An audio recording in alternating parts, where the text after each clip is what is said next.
अस्सलाम वालेकुम। प्रोग्राम दोहरा के साथ मैं हूं असलीम खान और मेरा साथ देंगे इफ्तिखार शराजी साहब। बात करेंगे आज कोरोना वायरस के मुतालिक, लेकिन वही नुक्ते एक बार फिर रिपीट करेंगे। अपने आप को घर तक महदूद रखना बहुत ज़्यादा ज़रूरी है। समाजी फासला, सोशल डिस्टेंसिंग भी उतना ज़्यादा अहम है और अपने आप को आगाह रखना। कोरोना वायरस के मुतालिक जितने भी रेगुलेशंस हैं, कवानीन हैं और हुकूमती पॉलिसीज़ हैं, उनसे भी अपने आप को इन्फॉर्म्ड रखना भी बहुत ज़्यादा ज़रूरी है। बात करेंगे हम आज कोरोना वायरस के हवाले से डॉक्टर शमवेल अशरफ साहब के साथ, जो कि इंडस हॉस्पिटल के एग्जीक्यूटिव डायरेक्टर हैं। बहुत शुक्रिया डॉक्टर शमवेल साहब, शो में शामिल होने का, अपना कीमती वक्त हमें देने का। ये बताइएगा जनाब कि ऐसा जी, लग यही रहा है कि हुकूमत वक्त ने वो एक्सप्रेशन तो नहीं इस्तेमाल कर रहे हर्ड इम्यूनिटी का, लेकिन क्योंकि अब बार बार यही बात की जा रही है कि लॉकडाउन नामुमकिन है और अगर कोई गुंजाइश है तो एसओपीज में गुंजाइश है और उस पर हम मजीद सख्ती कर सकते हैं। पॉलिसी के हवाले से आप कितने मुतमईन हैं जनाब वफाकी हुकूमत की जानिब से? देखें ये बहैसियत डॉक्टर या मेडिकल डायरेक्टर इंडस ये मेरा डोमेन नहीं है। ये डिसीशन जो पॉलिसी के होते हैं ये तो ज़ाहिर है कि वफाकी हुकूमत या सूबाई हुकूमतों का होता है। लेकिन जो एक बात नज़र आ रही है वो ये नज़र आ रही है कि शुरू में लॉकडाउन रहा और केसेस की तादाद जो थी वो कंट्रोल में रही। फिर लॉकडाउन ख़त्म हुआ, केसेस की तादाद फिर भी उतनी नहीं बढ़ी शुरू के दिनों में। लेकिन फिर वो ईद की गहमा गहमी और फिर जो है वो बहुत सारे और जो है वो हजूम का जमा होना, तो उसके बाद से ज़ाहिर है कि कम्युनिटी के अंदर ट्रांसमिशन बहुत ज़्यादा बढ़ी, जिसका असर अब हम देख रहे हैं। और अब चूँकि ये मुकम्मल तौर पे बहुत सारी चीज़ें खुल गई हैं, तो ये तो बिल्कुल साफ नज़र आ रहा है कि जो है वो केसेस की तादाद में बड़ी तेज़ी से इजाफ़ा हुआ है। अगर आप पिछले 4-5 दिन के स्टैटिस्टिक्स को भी देखें तो शुरू में आज से 1 हफ़्ता पहले जो है वो 2000 ढाई हज़ार केसेस रोज़ाना नए आ रहे थे सामने। लेकिन पिछले चंद दिनों में ये 3000 हुआ, फिर 4000 हुआ और आज की तादाद मेरा ख्याल है कि 4888 वगैरह है। यानी near about 4988 is near about 5000। टेस्टों की तादाद भी इन दिनों में बढ़ी है। आज जैसे 22,000 से ज़्यादा टेस्ट हुए हैं। तो मकसद कहने का ये है कि जब कारोबार ज़िंदगी सब शुरू हो गया है, तो ज़ाहिर है कि जो है वो हम 22 करोड़ 24 करोड़ के मुल्क में जो है वो इसका फैलना यकीनी है और ये आने वाले दिनों में शायद और भी केसेस आएंगे। तो हमें देखना ये है कि हम इन हालात में हमारी स्ट्रैटेजी क्या होनी चाहिए। अब मैं उसको तो नहीं डिस्कस करूँगा कि लॉकडाउन दोबारा होना चाहिए या नहीं होना चाहिए, ये फ़ैसला तो हुकूमत के करने का है। लेकिन जो ज़ाहरी अवामिल नज़र आते हैं वो ये है कि शायद अब दोबारा हम लॉकडाउन की तरफ नहीं जाएंगे। तो उसको पेश नज़र रखते हुए ये स्ट्रैटेजी देखनी चाहिए कि आने वाले दिनों में जब केसेस और बढ़ेंगे तो हम उसे किस तरह से टैकल करेंगे, या आने वाले दिनों में हम केसेस को बढ़ने से किस तरह रोक सकते हैं।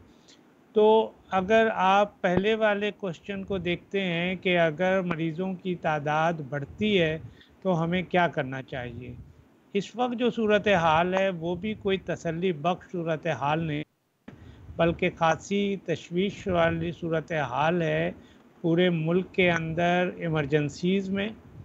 और कोविड इमरजेंसी और कोविड यूनिट में मरीज़ों की तादाद अच्छी खासी है, कैपेसिटी फुल चल रही है और बहुत सारी जगहों पर मज़ीद मरीज़ लेने की गुंजाइश नहीं होती जब तक कि उन जगहों पर से पेशेंट डिस्चार्ज ना हो जाए या खुदा न खास्ता वो एक्सपायर ना हो जाए, तो नई जगह नहीं बनती। तो ऐसी सूरत में जो मरीज़ों की बढ़ती हुई तादाद है उसको टैकल करने के लिए ज़ाहिर है कि हमें मज़ीद बेड्स चाहिए होंगे, मज़ीद कोविड यूनिट के बेड चाहिए होंगे। अस्पतालों के बेड तो मौजूद हैं, लेकिन कोविड को कैसे ट्रीट करना है उसकी जो रिक्वायरमेंट होती है बेड्स की, ट्रीटमेंट की, वो हमें पूरी करनी है। अगर आप एक जनरल जायज़ा लेते हैं तो अगर 100 लोग जो हैं वो एडमिशन या ये 100 लोग जो बीमार होते हैं कोविड से, क्योंकि एक बहुत बड़ी तादाद जो होती है वो एसिम्प्टोमेटिक होती है, 80% को कोई सिम्टम नहीं होते, 15-20% लोग 15% के करीब जो होते हैं वो मामूली सिम्टम्स के साथ जो है ना वो अपना वक्त गुजार लेते हैं, लेकिन बकिया 5% जो होते हैं उनमें सिम्टम्स जो होते हैं वो ज़्यादा होते हैं और फिर वो क्रिटिकल भी होते हैं। तो अगर 100 लोगों को एडमिशन की ज़रूरत पड़ती है तो उसमें से 20% ऐसे होते हैं जिनको सिंपल ऑक्सीजन और मॉनिटरिंग चाहिए होती है और वो बेहतर हो जाते हैं 2-4 दिनों में, लेकिन 50% वो होते हैं जिनको वो शदीद बीमार होते हैं, उनको हाई फ्लो ऑक्सीजन या एक मिनिमल रिस्पिरेटरी सपोर्ट चाहिए होती है, दवाइयाँ चाहिए होती हैं और HDU चाहिए होता है जिसको हम अपनी ज़बान में हाई डिपेंडेंसी यूनिट कहते हैं। ये हाई डिपेंडेंसी यूनिट वो बेड्स होते हैं जहाँ अच्छी खासी मॉनिटरिंग चाहिए होती है और शॉर्ट ऑफ मैकेनिकल वेंटिलेशन तमाम चीज़ें हम करते हैं। 20 से डॉक्टर साहब, कता कलामी की माफ़ी डॉक्टर साहब, जो सिचुएशन आप बता रहे हैं और जैसे आपने फरमाया कि लगता नहीं है कि हुकूमत लॉकडाउन की तरफ जाएगी, और जो हमने लॉकडाउन खोले उसके नतीजे में अब मरीजों की तादाद भी बढ़ती जा रही है, तो क्या हमारा हेल्थ सिस्टम इस काबिल है? और बिलखसूस ऐसे में कि जो खुद हेल्थ वर्कर्स का शिकार हो रहे हैं, हमारे पास इतने ट्रेंड लोग हैं कि अगर हम कैपेसिटी बिल्डिंग कर भी लें, अगर हम बेड्स में इजाफा कर भी लें, तो उन मरीजों को लुक आफ्ट करने के लिए कुछ लोग भी हमारे पास मौजूद हैं कि वो अमला मौजूद ही नहीं है। देखें, अगेन लॉकडाउन को अगर आप एक तरफ रख दें तो जो ये डिसीजन हुकूमत का होगा, इस पे हम आपको बता नहीं सकते, लेकिन जो अभी इस वक्त की सूरत हाल है और जो आने वाली सूरत हाल नज़र आ रही है उसमें हेल्थ के अंदर कैपेसिटी तो बढ़ानी पड़ेगी और बढ़ा भी रहे हैं। ऐसा नहीं है कि आज से 2 हफ्ता पहले जो नंबर ऑफ़ बेड थे वो आज भी वही हैं, तो कैपेसिटी बढ़ाई जाएगी। तो एक तरफ तो आपको हेल्थ की कैपेसिटी बढ़ानी होगी और उस बढ़ाने में ज़्यादा जो आपको इन्वेस्ट करना पड़ेगा वो जो है वो हाई डिपेंडेंसी यूनिट पे या माइल्ड ऑक्सीजन पे और कुछ वेंटिलेटर्स पे। जो दूसरी स्ट्रैटेजी जो है ना जिसके लिए वो ज़्यादा इम्पॉर्टेंट है कि ये जानते हुए कि हमें जो है वो हम इससे बच सकते हैं, हमें वो सारी तदाबीर जो है ना वो इख्तियार करनी पड़ेगी जिससे मरीज़ों की तादाद में अनकंट्रोल इजाफा ना हो। और वो अनकंट्रोल इजाफा जो है वो से बचने के लिए जो अमूमी एहतियात है वो हमें बार बार हम बताते रहे हैं और बार बार हम इस बात को जो है वो मीडिया पे भी आप लोग बताते रहते हैं कि आपने बाहर निकलना है तो मास्क ज़रूर पहनना है। नंबर 2 जो है वो आपको गैर ज़रूरी तौर पर बाहर नहीं निकलना है। नंबर 3 आपको हजूम से बचना है, आपको हजूम से गुरेज करना है। नंबर 4 ये कि अपने हाथों को दिन में कई दफ़ा साबुन से या सैनिटाइज़र से साफ़ करना है। एहतियात जो है यही नंबर ऑफ़ केसेस को कम करेगी और यही जो है ना वो इम्पॉर्टेंट है, जो कि नंबर ऑफ़ केस को कम करने की बात है।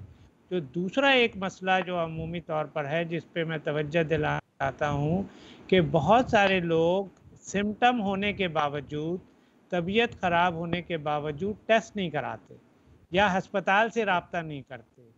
ये बड़ी ख़तरनाक सूरत हाल होती है क्योंकि फिर वो आखिरी वक्त पे बिल्कुल जब उनकी सांस उखड़ने लगती है जब वो बेड तलाश कर रहे होते हैं और वो उस वक्त उनको वो बेड भी नहीं मिल पाता।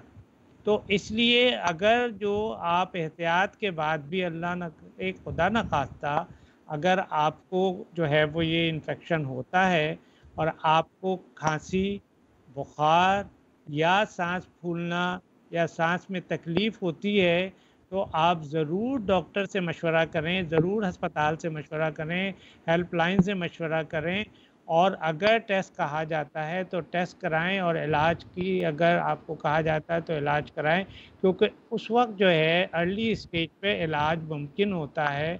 अगर यही चीज़ आगे बहुत ज़्यादा तशवीशनाक हद तक ख़राब हो जाती है तो फिर उसका इलाज बहुत मुश्किल हो जाता है। तो आई थिंक कि जो है वो इस वक्त जो एज ए डॉक्टर मैं जो आप मशवरा दूंगा आवाम को वो ये कि देखें, आपको अपना बचाव खुद करना है। सही। दूसरों के लिए आप एक नंबर हैं, लेकिन अपनी फैमिली के लिए आप पूरी दुनिया है। तो आप अपने आप को बचाएं। जब आप अपने आप को बचाएंगे तो पूरी फैमिली को बचाएंगे। खास करके वल्नरेबल पॉपुलेशन जो है वो वालिदैन की और बूढ़ों की है। तो अगर जवान अपने आप को ये समझे कि मुझे तो कुछ नहीं होगा, मैं तो कोरोना को झेल लूँगा, लेकिन वो अगर अपने घर में जाकर अपने वालिदैन को लगाता है तो उनकी ज़िंदगी बहुत ख़तरे में आती है। तो पहली बात जो समझने की आवाम को कि आप अपनी मदद आपने आप करनी है, अपना ख्याल आपने खुद करना है, और इसकी जो एहतियात है वो यही 4 एहतियातें जो मैंने आपको बताई हैं। दूसरा जो मामला है कि अगर अलामात हो जाती हैं तो आपको ज़रूर डॉक्टर से मशवरा करना चाहिए, अस्पताल जाना चाहिए, और अगर इलाज की ज़रूरत है तो इलाज कराना चाहिए। तीसरी बात जो हेल्थ अथॉरिटी के लिए हमारी गुजारिश है कि हेल्थ अथॉरिटी जो है, चाहे वो सूबाई हो, चाहे वो वफाकी हो या प्राइवेट हो, सबको कोविड के लिए बेड बढ़ाने पड़ेंगे।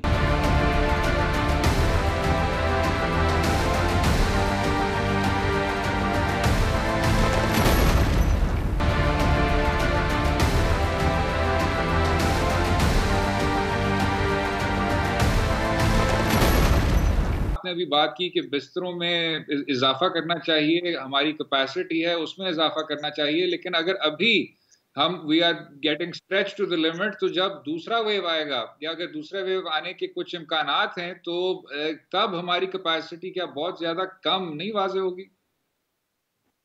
अभी तो हम इस वेव की पीक पे नहीं पहुंचे हैं, ठीक है। अभी हम इस वेव की पीक पे नहीं पहुंचे हैं। अभी अगले चंद दिनों में, हफ्तों में ये वाज़ेह होगा कि हमारी पीक कब पहुंचती है, ठीक है। और अगर ये पीक पहुंचने के बाद कुछ दिन रहेगी, उसके बाद फिर नीचे आना शुरू होगी, जैसा कि इटली में हुआ, स्पेन में हुआ या यूके में हुआ। तो आई थिंक अभी तो हमें जो हमारे सामने जो नज़र आ रहा है, हमें उसको पहले डील करना चाहिए। अभी जो हमारे सामने ये नज़र आ रहा है कि we need more HDU beds, we need more treatment facilities. और जैसा मैंने कहा कि चूँकि पाकिस्तान का हेल्थ केयर सिर्फ गवर्नमेंट पे नहीं डिपेंड करता, पाकिस्तान का हेल्थ केयर एक बहुत बड़ी तादाद 60% हमारा हेल्थ केयर प्राइवेट पे डिपेंड करता है। तो हमें प्राइवेट अस्पतालों में भी जो है वो बेड बढ़ाने पड़ेंगे। अनफॉर्चुनेटली शुरू के दिनों में प्राइवेट अस्पतालों में ना तो टेस्टिंग की फैसिलिटी थी, ना कोविड के ट्रीटमेंट की फैसिलिटी थी। अब काफ़ी हद तक जगहों पर टेस्टिंग की फैसिलिटी भी आ गई है और बेड्स भी बढ़ गए हैं, लेकिन ये इस वक्त ना काफ़ी हैं। तो हमें डॉक्टर साहब अगेन ये भी जानना चाहूँगा कि जो प्राइवेट कुछ होटल्स के अंदर क्वारंटीना सेंटर बनाए गए हैं, आपका क्या ख्याल है कि अब वो यूजफुल है या उनका आपको कोई ज़्यादा मुफीद नहीं रहे, बल्कि अस्पतालों पे ज़्यादा फोकस करना चाहिए? अब क्वारंटीन का टाइम चला गया है, वो इतना इम्पोर्टेंट नहीं है जितना इम्पोर्टेंट इस वक्त ट्रीटमेंट है। अब जो है इस वक्त जो हमारे नंबर्स ऑफ सिक पेशेंट यानी बीमार लोगों की तादाद बढ़ रही है। शुरू में सिर्फ आइसोलेशन चाहिए थी क्योंकि बीमार लोगों की तादाद नहीं थी। इस वक्त जो है वो बीमार लोगों की तादाद ज़्यादा बढ़ रही है। तो हमें जो है वो अस्पताल के बेड्स चाहिए, हमें इमरजेंसी के बेड्स चाहिए, और ये हमें हर लेवल पे चाहिए, माइल्ड के लिए भी, मॉडरेट के लिए भी, सीवियर के लिए भी। और इसमें तमाम हेल्थ सेक्टर को इन्वॉल्व होना पड़ेगा। ये एक सेक्टर इसको नहीं जो है वो संभाल सकेगा।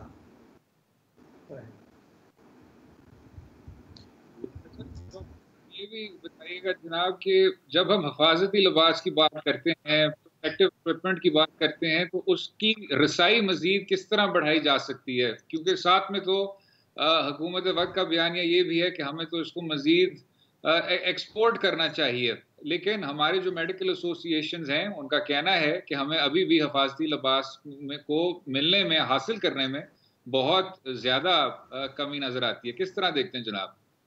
आई थिंक ये जो PPE का मामला है वो काफ़ी हद तक बेहतर हुआ है। मैं नहीं समझता कि इस वक्त जो है वो PPE एक बहुत मेजर इशू है। कुछ जगहों पे शायद हो, लेकिन बाय एंड लार्ज मास्क अब पाकिस्तान में भी बनने लगे हैं, काफ़ी मास्क पाकिस्तान में आ भी बहुत गए हैं और लोगों ने इंपोर्ट भी किया है। और अल्हम्दुलिल्लाह मुक़य्यद हज़रात ने इस मामले में बड़ा अपना दिल खोल कर जो है ना वो दिया है, लोगों को हेल्प आउट की भी किया है, गवर्नमेंट ने भी अपने तौर पे बहुत एफर्ट की है। तो इस वक्त पीपीई इतना बड़ा इम्पोर्टेंट वो नहीं है, इस वक्त दो चीज़ें बड़ी इम्पोर्टेंट हैं। एक, तीन चीज़ों को अगर आप कहें हाईलाइट करूँगा मैं। पहली, कैपेसिटी बढ़ाने की ज़रूरत है बेड की, एंड जब हम बेड की कैपेसिटी बढ़ाने की बात करते हैं तो उसमें ह्यूमन रिसोर्स भी शामिल होता है, उसमें इक्विपमेंट भी शामिल होता है, उसमें स्पेस भी शामिल होती है। यानी आपको नंबर ऑफ बेड भी बढ़ाने हैं, आपको इक्विपमेंट भी उसमें डालना है और उसमें ह्यूमन रिसोर्स भी डालनी है। तो एक तो हमें ट्रीटमेंट कैपेसिटी बढ़ानी है और ये हर सेक्टर को बढ़ानी है। दूसरी चीज़ जो है वो हमें अपने हेल्थ केयर वर्कर को प्रोटेक्ट करना है। अगर हमारे हेल्थ केयर वर्कर प्रोटेक्ट नहीं होंगे तो ये अस्पताल नहीं चल सकते। जैसे वायलेंस का एक जो है इशू है, सिक्योरिटी का एक इशू है जो है ना इमरजेंसी में, अगर ये सिक्योरिटी नहीं प्रोवाइड की जाएगी और लोग अस्पतालों में तोड़ फोड़ करेंगे तो वो उनके लिए और पूरी मुल्क के लिए बहुत नुकसानदेह होगा, क्योंकि अगर हेल्थ केयर वर्कर को खुदा न खास्ता नुकसान पहुंचेगा तो ये सिस्टम चलाएगा कौन। ठीक है, तो आई थिंक जो है ना हेल्थ केयर वर्कर की प्रोटेक्शन पीपीई के साथ साथ उनकी जान की हिफाजत भी बहुत ज़रूरी है। प्रोटेक्शन इन टर्म्स ऑफ जो है वो इमरजेंसी में जिस तरह से वायलेंस होता है या धमकियां होती हैं, इनको भी रोकने की ज़रूरत है ताकि वो अपना काम कर सकें। तीसरी चीज़ जो है वो जाहिर है कि वो केसेस को रोकने के लिए जो मैंने बताया कि लोगों को अवामी सतह पर हर आदमी को अपना रोल अदा करना पड़ेगा और हुकूमत को अपना रोल अदा करना पड़ेगा कि वो SOPs पे अमल कराए। जहाँ जहाँ उन्हें ये लगता है कि उनके इस अमल की वजह से बहुत ज़्यादा जो है हजूम हो रहा है, उसको रोका जाए। अच्छा, एक तो डॉक्टर साहब ये बताइएगा कि कराची पढ़े लिखे लोगों का शहर है, लेकिन कहा जाता है कि जो टोटल इस वक्त पेशेंट है 33% सिर्फ कहा जाता है कि सिर्फ कराची में है, और फिर पाकिस्तान के अंदर जो इन्फेक्शन रेट है वो भी कहीं 20+ जो है वो एक तरह से बताया जा रहा है। और ये भी बताएगा कि जो आप फरमा रहे थे कि पीपीई का इशू अब नहीं रहा, लेकिन हम देख रहे हैं कि हेल्थ के लोगों के अंदर भी अच्छा खासी तादाद हो गई है जो इस कोरोना से इन्फेक्ट हुए हैं। तो ये क्या है, लापरवाही का अंसर है, क्या वजूहत है आपके ख्याल में? काफ़ी हद तक अगर आप मुझसे पूछेंगे तो कुछ हद तक लापरवाही का अंसर है। देखें, हेल्थ केयर वर्कर को जो इन्फेक्शन हो रहा है उसकी एक बहुत कम तादाद है जो कि हॉस्पिटल से ले रहे हैं, वो उसकी ज़्यादा बड़ी तादाद कम्युनिटी से है। ठीक है, उसमें जो है वो उनका रवैया भी शामिल है और कुछ जो है वो कम्युनिटी ट्रांसमिशन में जो है वो भी शामिल है।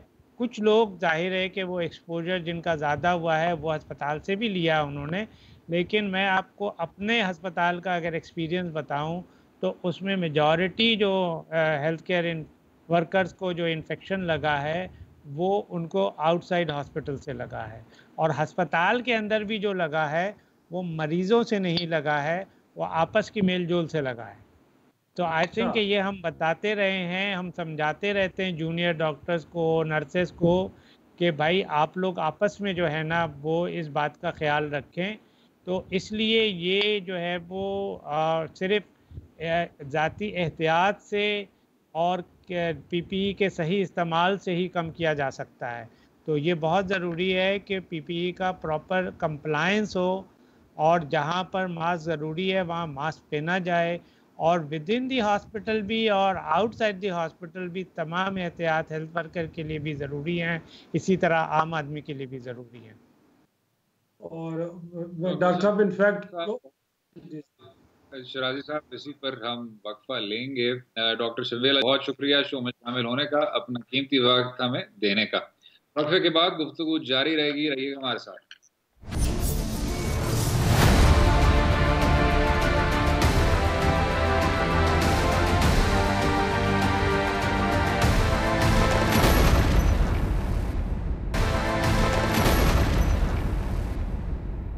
Welcome back to Do Rai. बात करने कुछ अक़वामी अमूर की, हिंदुस्तान और चीन के बीच बढ़ती हुई कशीदगी की और ख़ुसूसी तौर पे लद्दाख में जो एक्टिविटी देखने को मिली है, इससे खित्ता कितना ज़्यादा मुतासर होगा उस पर बात करेंगे। और साथ में जो DGI-SPR का कहना है कि हिंदुस्तान का फॉल्स फ्लैग ऑपरेशन कराने के इम्कानात बहुत ज़्यादा हैं, लेकिन पाकिस्तान तमाम अज़ाइम के कॉग्निजेंट है।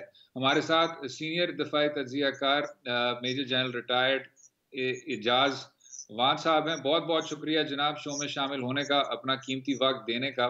ये बताइएगा सर कि जो रीजन में ये कशीदगी आपको नजर आ रही है, लद्दाख में जो एक स्टैंड ऑफ देखने को मिल रहा है, अब रिपोर्ट्स आ रही हैं कि चीन ने कोई 30 से 40 किलोमीटर के लगभग कब्जा कर लिया है टेरिटरी पे। उनकी जो फॉरवर्ड डिप्लॉयमेंट है वो अब सामने आ गई है। इसको सामने रखते हुए जनाब, क्या हिंदुस्तान की पाकिस्तान के मुतालिक पॉलिसी तब्दील हो सकती है? जी नहीं, देखिए, ये पहली बात ये है कि ये ओवरनाइट ये डेवलपमेंट नहीं हुई। ये एक बड़े सोचे समझे मंसूबे के साथ, जिसके साथ बढ़ रहा है हिंदुस्तान, और जिस तरीके से उसको एक अमेरिकन सपोर्ट, सबसे बड़ी स्ट्रांग सपोर्ट उसको अमेरिका की है, और अमेरिका की वजह से वेस्ट की सपोर्ट उनके साथ है। वो एक बहुत बड़ी मार्केट है और एक स्ट्रेटेजिक पार्टनरशिप वो कर रहे हैं अमेरिका के साथ टू कंटेन चाइना।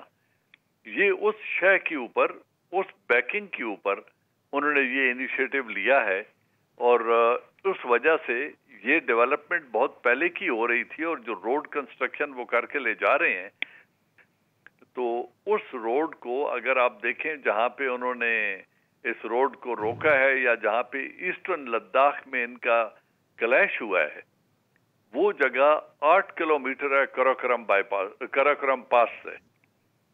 तो वहां चाइना कभी भी नहीं चाहता कि इनको इंग्रेस दे, कि ये उस पास से चाइना में, तिब्बत में प्रॉब्लम क्रिएट कर सकें, या जो उनका बेल्ट एंड रोड इनिशिएटिव है या CPEC का प्रोजेक्ट है उसको वो इफेक्ट कर सकें।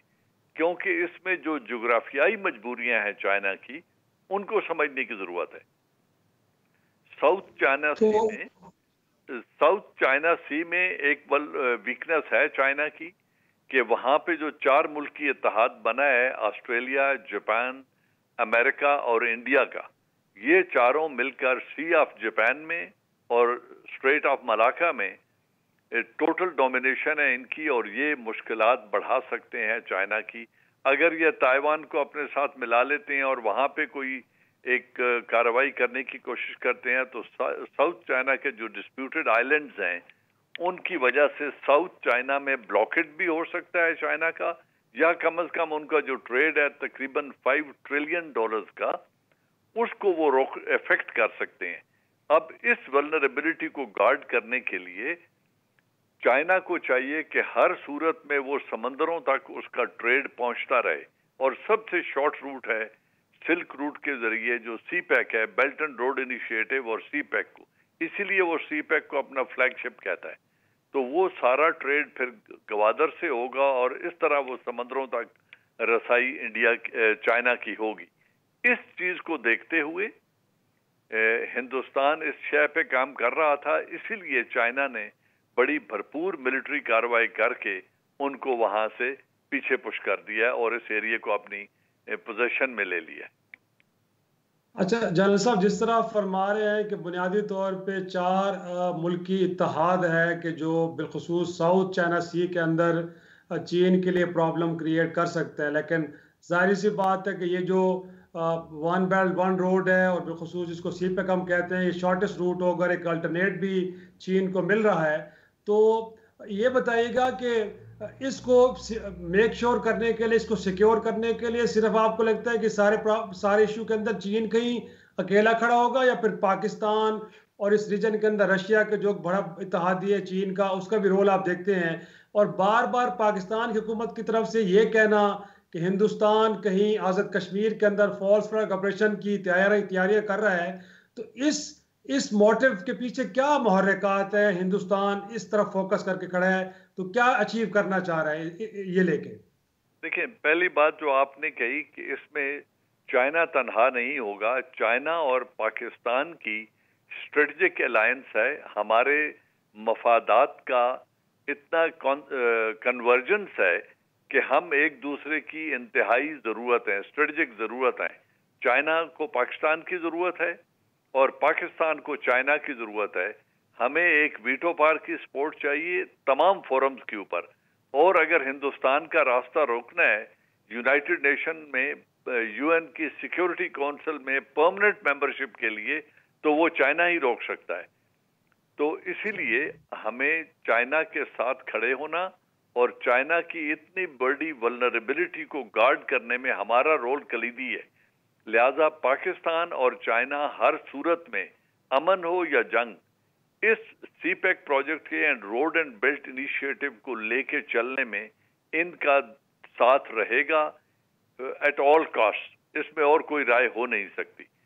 अब जो फॉल्स फ्लैग की हम बात कर रहे हैं, या प्राइम मिनिस्टर ऑफ पाकिस्तान बात कर रहे हैं, या अगले दिन डीजी ISPR ने भी बात की थी, फॉल्स फ्लैग वो पुराना ओल्ड नैरेटिव है जिसको हिंदुस्तान लेके चलना चाहता है। कश्मीर के अंदर उसका मुकम्मल कंट्रोल, फ्रीडम स्ट्रगल को सुप्रेस करने में 9 महीनों के कर्फ्यू के बावजूद वो इस चीज को एलिमिनेट नहीं कर सकता, इस रेजिस्टेंस को मुकम्मल तौर पे खत्म नहीं कर सकता। लिहाजा ये उसकी वीकनेस हर सूरत में रहेगी।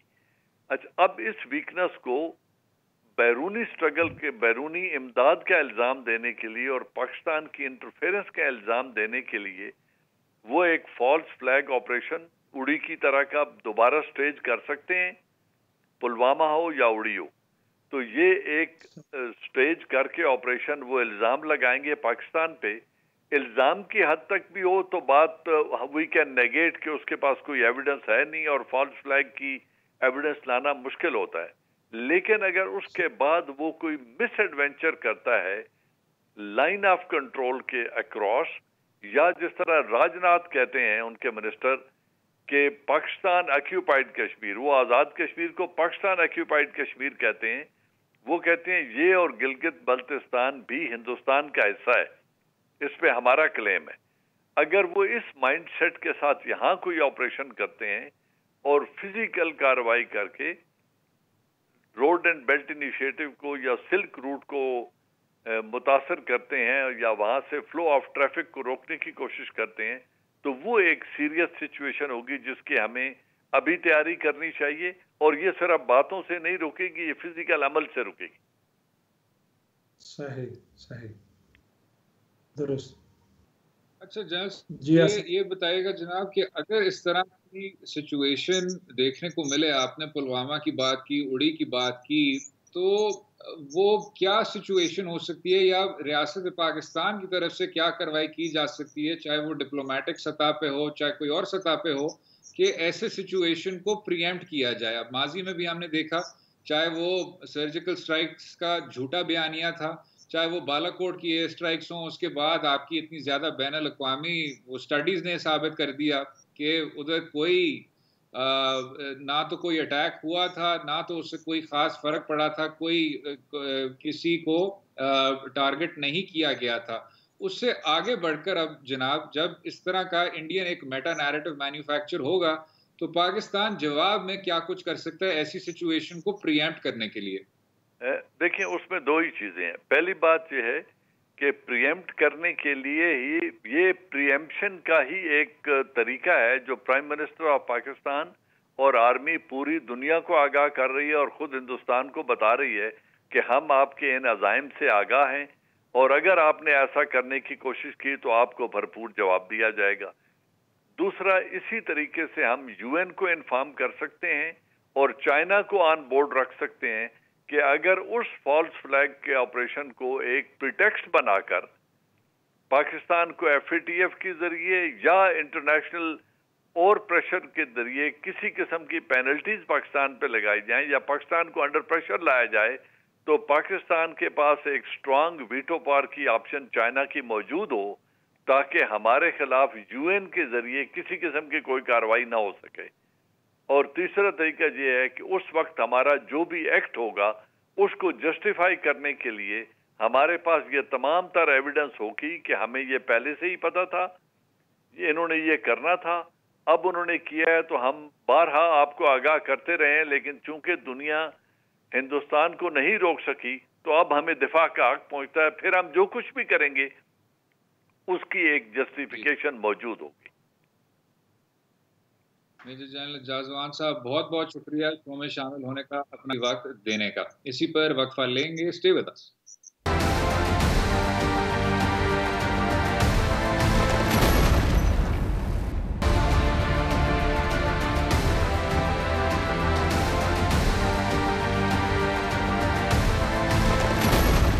Welcome back to Do Rai. बात करेंगे का तवील तरीन सेशन का आगाज हो चुका है और बाला को वजारत खजाना ने आगाह कर दिया है कि कोरोना वायरस की रोशनी में 30 लाख नौकरियां कम हो सकती हैं। शराजी साहब, मैं इस पर आना चाहूंगा जनाब, और फिर उसके बाद जो पाकिस्तान स्टील मिल्स के फैसला किया है वजारत इंडस्ट्रीज ने। सबसे पहले यही बताइएगा जनाब, ये तो काफी ज्यादा एक तशवीशनाक सूरत हाल है, लेकिन दुनिया भर में ये वबा फैल चुकी है। दुनिया भर में एक रिसेशन अब ना सिर्फ आ चुका है, लेकिन अब इससे आगे बढ़ेगा। तो हमें जनाब तैयार हो जाना चाहिए कि अगले 2-4 साल मईशत को बहाल करने में आपके सारे एफर्ट्स लग जाएंगे। क्यों शराजी साहब? और यकीनन इसमें तो कोई शक नहीं है कि पूरी दुनिया की मईशतें हिल के रह गई हैं और उनके जो एक तरह से जो गोल्स थे वो अचीव नहीं किए जा सकेंगे, बल्कि उनका जो ग्रोथ रेट है वो कहीं तो बिल्कुल सिफर पे आ गया है और पाकिस्तान जैसे मुल्क में तो मनफी में चला गया है। तो इसमें तो दो राय नहीं हो सकती कि बहुत बड़ा एक जाहिर सी बात है बहरान है वो जन्म ले चुका है। उसके नतीजे में अमेरिका जैसी बड़ी मईशत के अंदर लोग बेरोजगार हो चुके हैं। दुनिया के दिगर ममालिक के अंदर भी सूरत हाल ऐसी है। गल्फ के अंदर आप देख लें कितने हज़ारों लोग वहाँ से बेरोज़गार हो के, बिलखसूस पाकिस्तान के अंदर 30 से 40 हज़ार लोगों के बारे में कहा जा रहा है कि जो गल्फ कंट्री से बेरोज़गार हो के वतन वापस आएंगे पाकिस्तान कुछ अर्से। तो मैं समझता हूँ कि पाकिस्तान के लिए बड़ी मुश्किल सूरत हाल है। और ऐसे में कि जब आप पहले बेरोज़गारी का यहाँ पे और गुर्बत जो है वो बड़ी अपनी इंतहा पे पहुँची हुई है, और ऐसे में जब लाखों लोग और इसके अंदर शामिल होंगे तो हुकूमत के लिए बहुत बड़े चैलेंजेस होंगे। और इनको कैसे इनसे टैकल करना है, यकीनी तौर पे इसके लिए बला का विजडम भी चाहिए, एक बेहतरीन स्ट्रेटजी भी चाहिए, और बिलखसूस जो तमाम स्टेक होल्डर्स हैं उनके साथ बैठ के एक कुल अमल इख्तियार करना चाहिए।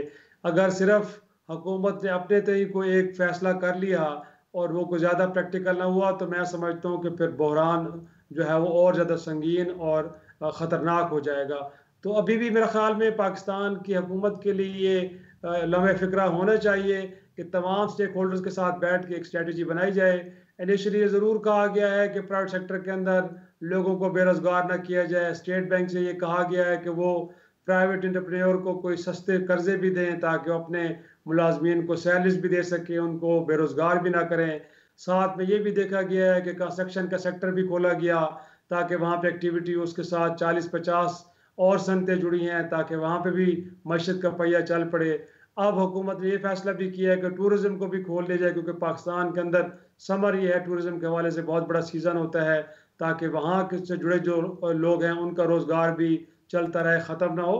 तो मेरे ख्याल में कोशिशें ज़रूर की जा रही हैं, लेकिन इससे बढ़ के कुछ हमें इकदाम लेने होंगे ताकि पाकिस्तान के अंदर सूरत हाल बहरानी कैफियत इख्तियार न करे। तो देखें कि हुकूमत अब बजट भी ला रही है, और जैसे आपने अपने इब्तदाई में भी कहा है कि तवील तरीन ये इजलास होगा। इसके अंदर हम समझते हैं कि जब बहस हो तो सिर्फ कोरोना को लेके इल्ज़ाम तराशी ना एक दूसरे के ऊपर, बल्कि तमाम पार्लियामेंटेरियन मिलकर कोई ऐसा कोई एक स्ट्रेटजी बनाए जिसके नतीजे में पाकिस्तान मुश्किलात से निकलने में कामयाब हो। आपको इंटरप्ट कर रहा हूँ शराजी साहब, लेकिन क्लोज करते हुए ये भी शायद कहना चाहिए कि पाकिस्तान स्टील मिल्स के मुतालिक वजारत इंडस्ट्रीज ने, हमाद अजहर साहब ने फैसला किया है, वो भी एक खुशाइन फैसला है कि एक ऐसा मसला पाकिस्तान स्टील मिल्स का प्राइवेटाइजेशन एक स्टेट ओन्ड एंटरप्राइज है, और जो आपके इकोनॉमिक माहिरीन हैं, बहुत ज़्यादा आपके एनालिस्ट हैं, बहुत देर से कह रहे हैं कि ये एक बहुत ज्यादा नुकसानदेह चीज थी आपकी मईशत के लिए। इसको आपने बंद किया हुआ था इतनी देर, उस पर अदालत उज़्मा का फैसला हुआ, परवेज मुशर्रफ साहब के दौर में, एक बहुत तवील तारीख है। लेकिन वजारत इंडस्ट्रीज ने फिर अब इस पर फैसला किया है कि 9100 एम्प्लॉयज को ले ऑफ कर दिया जाएगा, 1 साल की कॉम्पनसेशन उनको देंगे। और इसमें कई एस्टिमेशंस हैं, वो यही है कि आपको इसमें 1 साल का जो नुकसान है वो आप उसको अभी रोल बैक कर रहे हैं, वरना इसी तरह का इशू अगर आप इतनी बड़ी वर्कफोर्स को रखेंगे और जो स्टील मिल्स के मुस्तकबिल के जितने भी राउट्स हैं, चाहे आप उसको प्राइवेटाइज करें, चाहे आप इन्वेस्टर्स को सामने लाएं, आप मुख्तलिफ ऑप्शन सामने रखें, उनमें से कोई ऐसा ऑप्शन एक्सप्लोर नहीं हो सकेगा जब तक इस तरह का स्टेटस को चलता रहे। तो मैं समझता हूँ कि ये अच्छी बात है कि हुकूमत वक्त ने पहला कदम लिया है, लेकिन ये ज़रूर कर लेना चाहिए, तसल्ली बख्श कार्रवाई करनी चाहिए कि जितने भी वर्कर्स हैं उनको पूरी तौर पे कॉम्पनसेट कर दिया जाए, खसूसी तौर पे पैंडेमिक के वक्त। इसी पर क्लोज करते हैं। उम्मीद है आपको आज का प्रोग्राम पसंद आया होगा। मुझे और शराजी साहब को अपनी राय से भी आगाह कीजिए और इजाज़त दें। कल तक खुदा हाफ़िज़।